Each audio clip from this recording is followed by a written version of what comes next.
மாதேவா மாதேவா மார்கழி உற்சவம் திருவெம்பாவை. மாதேவா உங்கையர் பிள்ளை உனக்கே அடைக்கலம் என்று அங்கப்பழஞ்சொல் புதுக்கும் எம்மச்சதார். உங்கையர் பிள்ளை உனக்கே அடைக்கலம் என்று அங்கப்பழஞ்சொல் புதுக்கும் எம்மச்சதார். எங்கள் பெருமான் உனக்கொன்று ஊரை போங்க எங்கொங்கை நம்ப அல்லாதோர் சேரக.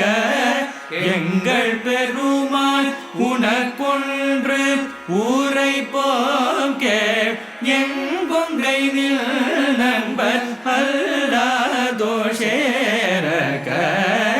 எங்கை உனக்கல்லாத பணியும் செய்யக.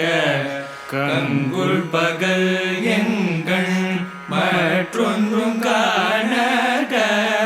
எங்கை உனக்கல்லாத பணியும் செய்யக. கங்குல் பகல் எங்கள் மற்றொன்றும் காணக.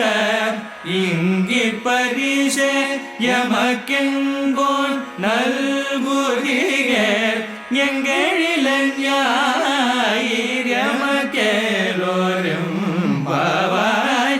இங்கி பரிசே எமக்கெங்கோன் நல்குதிகர் எங்களிலஞாயிர் எமக்கேலோரும் பாவாய்.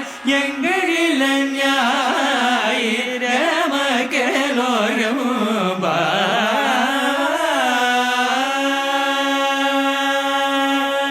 பாடல் 19. விளக்கம். பாவை நோன்பு நோற்பதன் நோக்கமே தங்களது விருப்பப்படி கண்ணிறைந்த கணவன் அமைய வேண்டும் என்று வேண்டுவதுதான். எத்தகைய கணவன் தங்களுக்கு அமைய வேண்டும் என்று தங்களது விருப்பத்தை இறைவனிடம் சமர்ப்பித்து வேண்டும் பாடல் இது. நமது இந்து மத திருமணங்களில் தொன்று தொட்டு சொல்லப்படும் ஒரு சொல் இங்கே பாடலின் முதல் பகுதியாக வருகின்றது. தனது பெண்ணை தனது மருமகனிடம் தாரை வார்த்து கொடுக்கும் தகப்பனார் சொல்லும் வார்த்தைதான் அது. தான் இத்தனை நாள் பாதுகாத்து வந்த பெண்ணை இன்று உன்னிடம் அடைக்கலமாக தருகின்றேன். இனிவரும் நாட்களில் அவளை பாதுகாக்க வேண்டியது உன்னுடைய பொறுப்பு என்பதுதான். தனக்கு வரும் கணவர் சைவ நெறியினை பின்பற்றுபவராக இருக்க வேண்டும் என்ற கவலை நீராடும் பெண்களுக்கு ஏற்படுகின்றது. தாங்கள் அந்நாள் வரை செய்து வந்த சிவ வழிபாடு தங்களது திருமணத்திற்கு பின்னரும் தொடர்ந்து நடக்க வேண்டும் என்ற ஆசையில் விளைந்த கவலை இது. மாதேவா மாதேவா மார்கழி உற்சவம் திருவெம்பாவை. மாதேவா